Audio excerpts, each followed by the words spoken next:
Queridos filhos e filhas da igreja, é muito interessante e salutar que a gente reveja o último versículo do evangelho de hoje. Dá uma olhadinha, coloca aí na tela também para nós. No versículo 11. Versículo 11, vamos prestar atenção na missa? Versículo 11.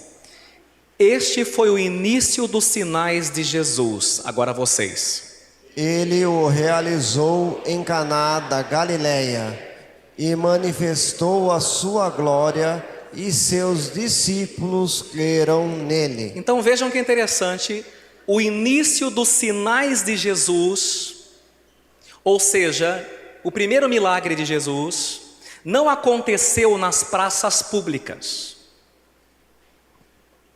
não aconteceu na frente das multidões, não houve cura, não houve expulsão de demônios, ele não realizou no templo e não quis nem mesmo fazer esse milagre na frente de seus oponentes ou adversários declarados, que eram os escribas, os fariseus e os mestres da lei. Jesus evita a todo custo ser um showman.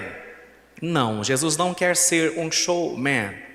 O primeiro milagre, o sinal de Jesus, foi realizado, caríssimos filhos e filhas, na discrição, no íntimo de uma festa de uma família. A realização do sinal desse milagre numa festa de casamento também é proposital, pois revela a forma como Deus escolheu e quer estar conosco, que somos o seu povo. E qual é essa forma? Elegendo a nós, que somos o seu povo, como a sua noiva, como a sua esposa. Por isso a primeira leitura nos fala do noivo e da noiva, ou seja, da igreja e do seu esposo, que é nosso Senhor e Salvador, Jesus Cristo. Qual é a forma que Deus quer se relacionar com você? Como um noivo com a sua noiva. Por isso que o povo de Deus, a igreja, é chamada na primeira leitura de predileta, bem casada. Nós somos a igreja de Jesus, a bem casada, porque o nosso esposo é nosso Senhor e Salvador Jesus Cristo. Agora, aqueles que se fiam no mundo, nas esperanças parcas e débeis desse mundo, são mal casados. São mal casados, são fadados ao fracasso, porque o mundo não pode lhes dar a esperança que somente o noivo é capaz de nos dar. Então nós, a igreja, somos a bem casada, a predileta. Mas reparemos, vamos mergulhar um pouco mais nas palavras do Papa Francisco, quando ele medita esse milagre maravilhoso, o primeiro milagre de Jesus. Ele diz assim: é um gesto que responde a uma necessidade simples e concreta das pessoas comuns. O Papa vai dizer, é um gesto doméstico. E aqui achei genial, quando o Papa diz assim, olha que interessante, como ele é sábio. Um milagre, por assim dizer, na ponta dos pés. Olha que inteligência. Um milagre, por assim dizer, na pontinha dos pés. Por quê? Discreto, silencioso. Aqui entram a escuta, a humildade e a obediência. Sem escutar, sem ser humilde e sem ser obediente, o milagre não pode acontecer. E foi tão discreto esse primeiro milagre, que o mestre-sala, que era o responsável pela festa, não sabia que a água tinha se transformado em vinho. Você viu aí? O mestre-sala não sabia. Quem ficou sabendo? Jesus. Quem mais? Maria. Quem mais? E os serventes, e ninguém mais. Veja que interessante, nem o mestre-sala, o organizador, ficou sabendo, por causa de duas características desse evangelho, que eu chamo de discrição e descrição. Vamos explicar isso. Descrição, o que é descrever, né? Muita gente confunde descrição com discrição. Quando você tem um vídeo lá no YouTube, você olha a descrição, não a discrição. Descrever é narrar, explicar o que está acontecendo. Maria Santíssima descreve o que está acontecendo. E nosso Senhor Jesus Cristo e ela, de maneira discreta, resolvem o problema. Descrição e discrição. Você já pensou? Isso era um vexame. Acabar o vinho no meio da festa. Aqueles noivos iam ficar mal falados. Convidaram o povo, não deu nem a bebida nem a comida. Imagina, iam falar nos próximos 10, 20 anos, que você fazendo tudo, o povo já fala. Você dá uma festa de graça, o povo está reclamando que a cerveja era ruim. Então você imagine o que ia acontecer com essa família. Já pensou se essa informação caísse nos ouvidos errados? Já pensou que se não fosse Nossa Senhora, a discreta por excelência, que tivesse ficado sabendo? Já pensou se os haters que estivessem nessa festa ficassem sabendo?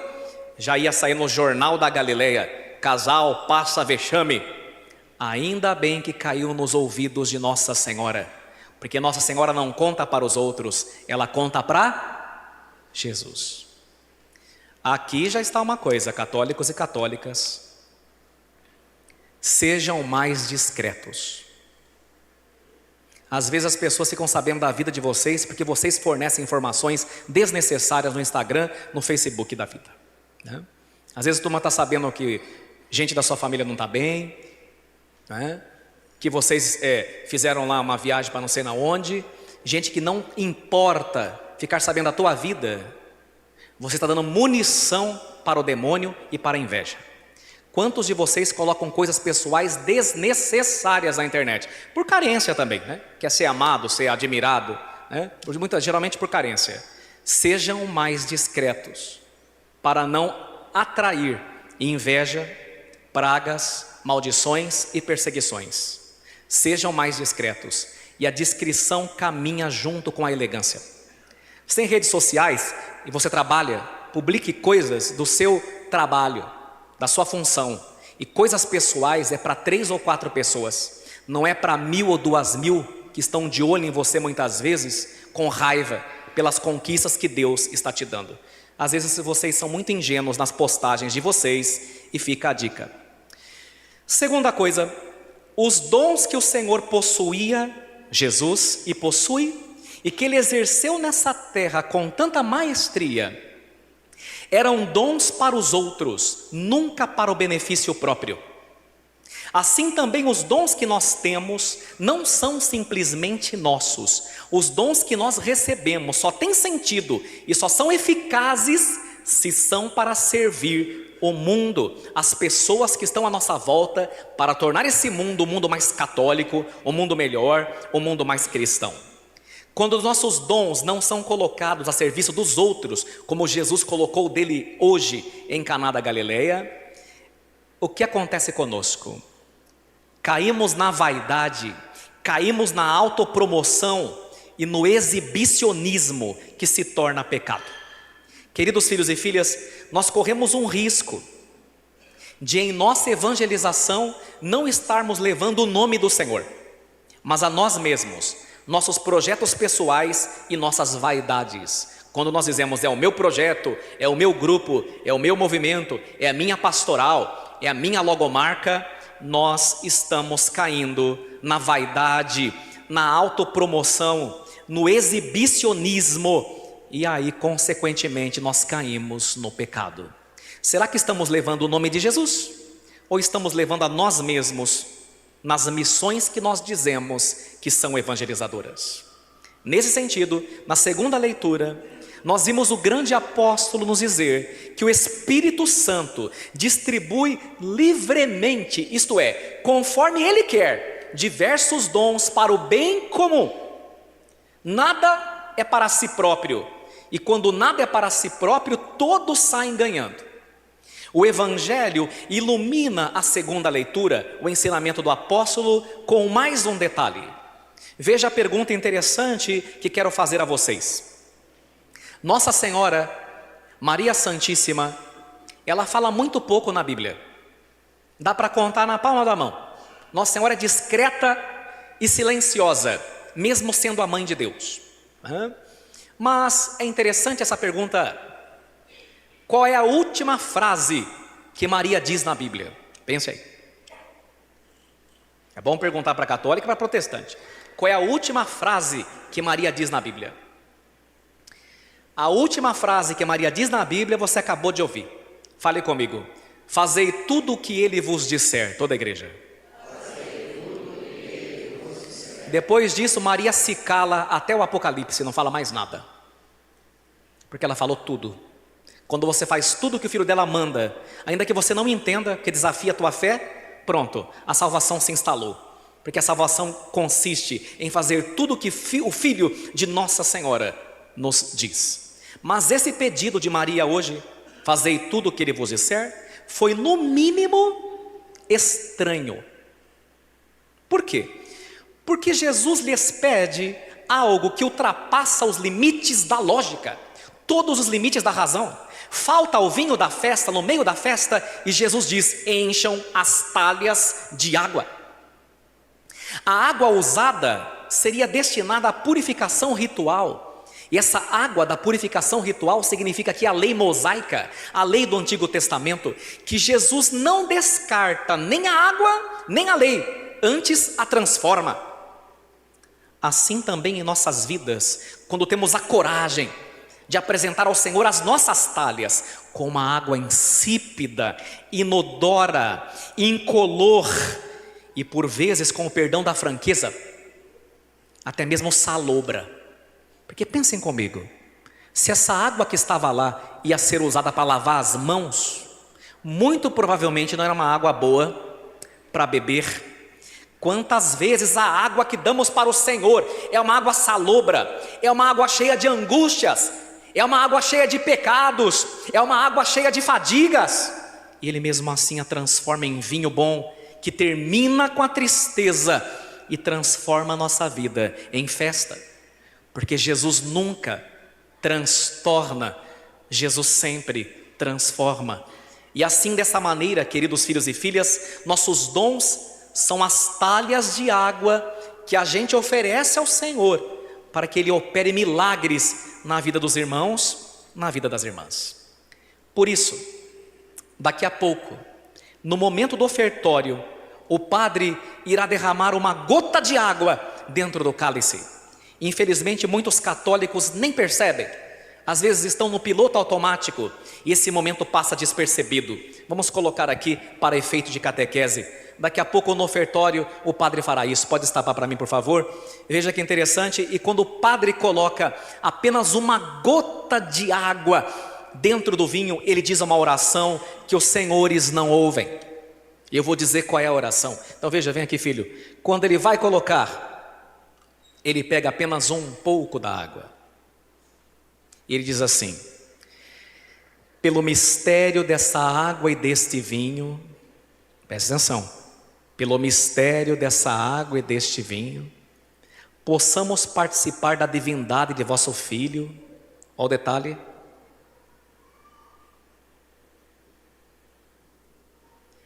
Que se dignou assumir a nossa humanidade. Olha que interessante. Nesse gesto da Santa Missa, nós estamos lembrando os serventes que trouxeram sua água.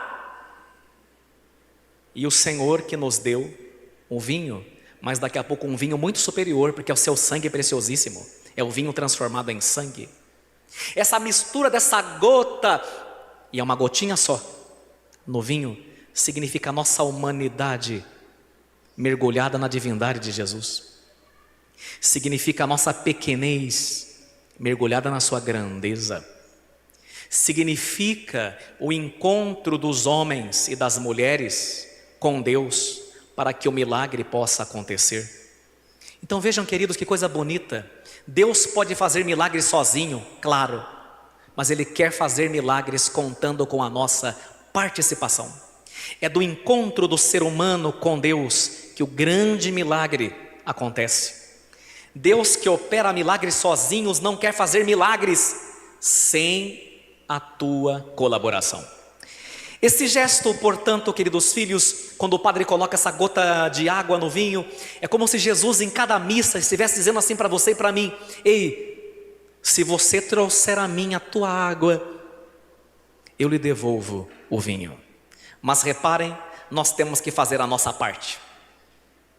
Quantas vezes, para nos eximir de nossas responsabilidades, dizemos para alívio da nossa consciência a seguinte frase: vamos deixar nas mãos de Deus. Tá bom, a frase não está errada, mas nós só temos o direito de deixar tudo nas mãos de Deus depois que fizemos todo o necessário e a parte que nos cabe, que é encher as talhas de água. Quando eu estive em Caná da Galileia, eu fiquei chocado com a descoberta que os arqueólogos fizeram, porque eles acharam em Caná da Galileia algumas talhas de água. Vamos colocar a imagem aí para que vocês possam ver. Veja, vocês estão vendo, elas estão dentro de um vidro. Eu vi essa talha pessoalmente 2 vezes. Vocês estão vendo as pessoas passando em torno ali, um rapaz de verde, né? Outro de camisa listrada. Olha o tamanho da pessoa diante da talha. Reparem que ela é de pedra maciça. Quantas talhas eram? 6. Cabiam quantos litros em cada uma? 100. Então quantos litros de água precisaram? 600. Não tinha água encanada, só para você lembrar. E aí eu quero te fazer uma pergunta. Aquele que pode transformar água em vinho, não pode fazer aparecer água também? Sim ou não? Mas fez? Não. Porque o milagre só acontece quando você aprende a fazer a tua parte.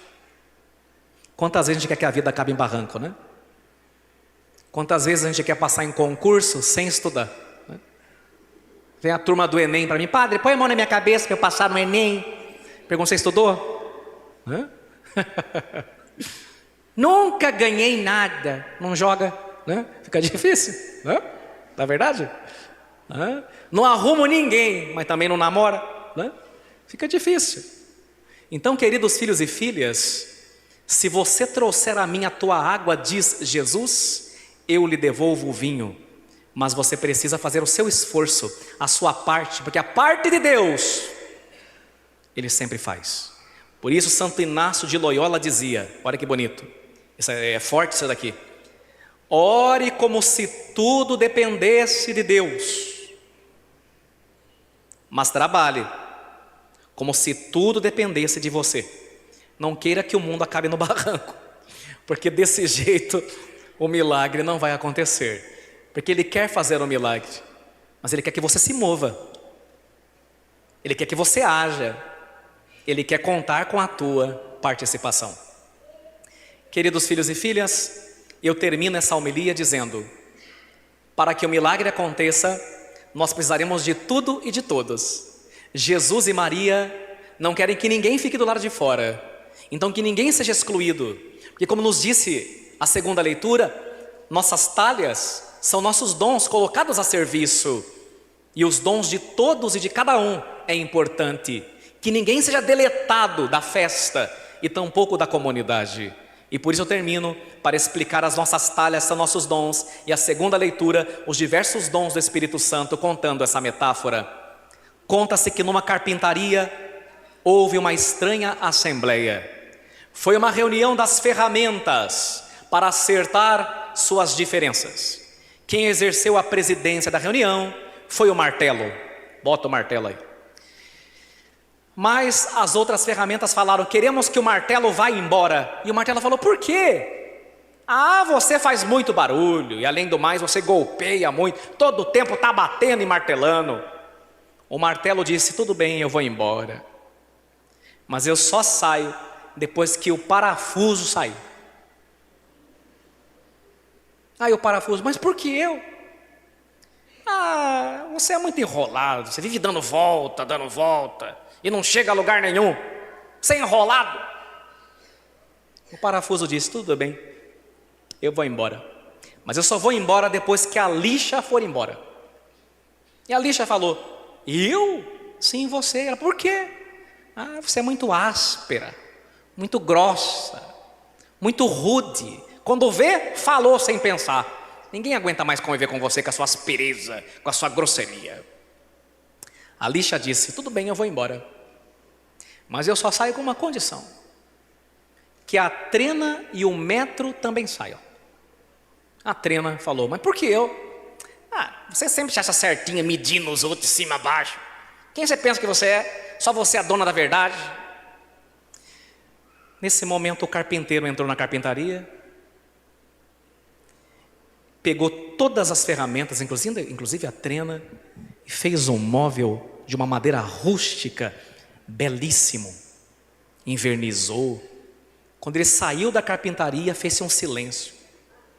Então o serrote resolveu tomar a palavra e falou: senhores e senhoras, ficou demonstrado que todos nós temos defeitos, é verdade, mas o carpinteiro trabalha com os nossos pontos mais valiosos, e assim paremos de pensar em nossos pontos fracos e comecemos a olhar para os nossos pontos altos, para os nossos pontos fortes. E naquele dia a assembleia entendeu que o martelo era forte, e a gente precisa ter na família gente forte. Quando alguém fica doente, alguém que tome a coordenada e vá levar a pessoa para o hospital, né? Que faça o registro da internação. Tem uns que a perna bambeia nessa hora, não conseguem fazer nada. Precisamos de martelo. A turma entendeu que o parafuso era bom, porque ele unia e dava força. Não tem aquele na casa, na família, na igreja, que junta os outros para um almoço, para uma janta, para um churrasco. Eles entenderam que a lixa era meio difícil de lidar. É aquela senhora mais velha da família que às vezes dá uns puxões de orelha na gente, às vezes nossa mãe, às vezes a sogra, né? Para lixar as asperezas, os defeitos que nós temos. E eles entenderam também que toda a família precisa de um metro, de uma trena, alguém sábio, talvez um avô, talvez um pai lá em casa, que fale assim: gente, estamos passando da medida, vamos voltar à sobriedade. Queridos filhos e filhas, para que o milagre aconteça, nenhuma talha pode faltar. Todas e cada uma são importantes, e devemos unir as forças e nos concentrar nos pontos mais altos, porque todos e cada um têm dons que o Espírito Santo distribui em favor de todos. Conclusão: deixemos, portanto, hoje que o divino carpinteiro, que também sabe fazer vinho, opere através de nós lindas e belas obras que embelezem este mundo e transforme a vida numa festa que não se acaba. Porque caso você não tenha percebido, a festa ia se acabar. Mas Maria não deixou, porque onde está Nossa Senhora e Nosso Senhor Jesus Cristo, a festa nunca se acaba. Assim seja. Amém.